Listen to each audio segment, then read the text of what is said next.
here, what I'm doing is I'm rotating them around my thumb. So again, it's that dummy thumb. I'm just kind of hanging out. I'm not really pushing. I'm just holding. I'm just blocking.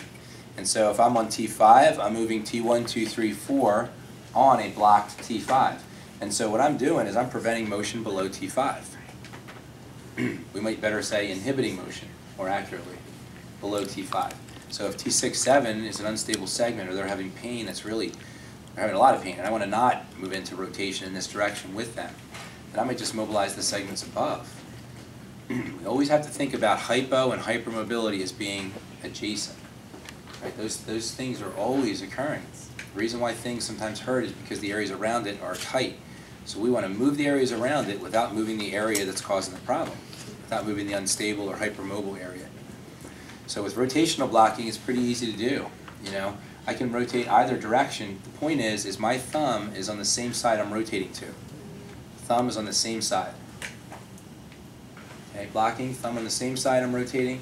If I'm mobilizing with the thumb, it's on the opposite side. But if I'm blocking with that thumb, I'm rotating them to the same side. The thumb is on the same side I'm rotating to. So if I'm going to block Jeff in left rotation here, I'm going to pick a segment here. There's the spinous process. I'm going to come off to the left of that. Right, so I'm blocking right there. Hands across your chest for me. Now if I go whoop, down here, I've gone past where my finger is. Right? So there's a sense here where you got to kind of figure out where motion starts to recruit. So where do I get? Okay, so right there I begin to feel motion occurring under my thumb. Right, so don't go past it, or else your blocking is useless. Right, you haven't really blocked out below. So we want to make sure that we're just going, rotating down to the finger. Think about it. Rotate down to the finger. Right, rotate down to the finger. You've talked about, you've heard talk to the hand. Well, this is rotate to the finger. Okay. Sorry. All right, so we're here, and then I'm just going to rotate. Now, because I'm blocking, this thumb is not going to do anything, but the mobilization is going to occur with my left arm. Right? So I'm actually oscillating them, just like we did in the cervical spine. We block and we move their head versus pushing with that thumb. Right? So I'm blocking, but I'm going to kind of, you know, move them around that block segment. So I get them kind of toward that end range, and then I can do some oscillations right at that point. Now the thumb may not be adequate, so a lot of times I'll kind of do this. If I want to be at T5, I'll just take this hand, I'm off to the left, I'm on T5, but I'm kind of on things below it, and that's fine, again, because I'm trying to stabilize there anyway. And what I'm thinking about doing is mobilizing him around it, and I just have a much better, I mean, that feels way better to me. I'm here like this, and I'm rotating him, and I feel like there's motion. I'm kind of rotating him over my hand.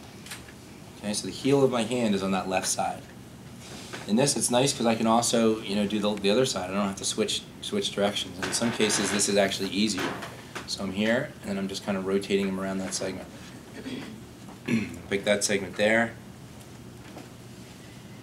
Rotating him around. Again, if we're looking at rotation, make sure you're using pure rotation as opposed to like side bending and things as well.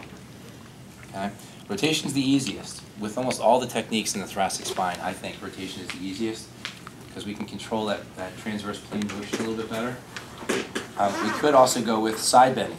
So with side bending, what I'm going to do is I'm going to actually block the spinous process. So if we picture the spinous process sticking out like this, I'm thinking about folding him over my fingers. So my fingers are going to go here, my thumb's going to go here, and what I'm going to do is I'm going to move the segment over my finger. Right? So the spinous process is there. I'm trying to get next to it. Now think about the spinous processes of the thoracic spine, how they slope down. So this is hard to kind of get next to that spinous process, which is why the technique itself is not as good, I don't think. Okay? So I'm going to need to create side bending. So if I'm creating side bending toward me, I find the best way of doing it is to kind of put my axilla, you know, on top of his shoulder and just kind of do this. So I'm creating side bending here. Let's say I want to go for that segment right there. So I'm going to take my fingers, I'm off to the side of the spinous process, but I want to try to get them in there as best I can. And now I'm here, and I'm trying to do it against that blocked segment. Right there. Now I can tell you, you know, I don't feel like we did up in here where I was, you know, I really felt like I could kind of get in there. There's a lot of muscle here, they're sitting, so these muscles are active.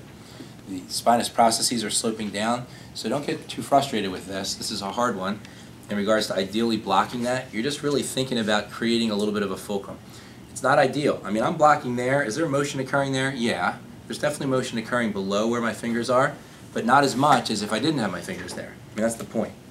So I'm not blocking, I'm just kind of slowing down or inhibiting motion below, and I'm doing the best I can to do that. And that's all I've got.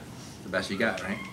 So I'm here, and I'm just kind of creating that oscillation. My thumb, my hands, my blocking hand is not moving. I'm actually just bending my knees. I'm creating movement above. It's really hard to block the opposite way. I mean, I can try. I would come through and do this for that, so I can create side bending this way. Then I'd have to kind of be over here to create that. I think that might be hard. In that case, I probably would have them slide down or rotate around, and I'd flip to the other side. So with a side bending one, my recommendation is to side bend toward you, and then block, around, or you're fulcruming around your hand. All right, so they're the two blocking techniques, which are really very similar to the mobilization techniques, but just again to give you an option. When I say blocking to you, I want you guys to really get in the habit of thinking blocking means that I'm trying to localize forces. So in a sense, they may be a little more specific than the other techniques.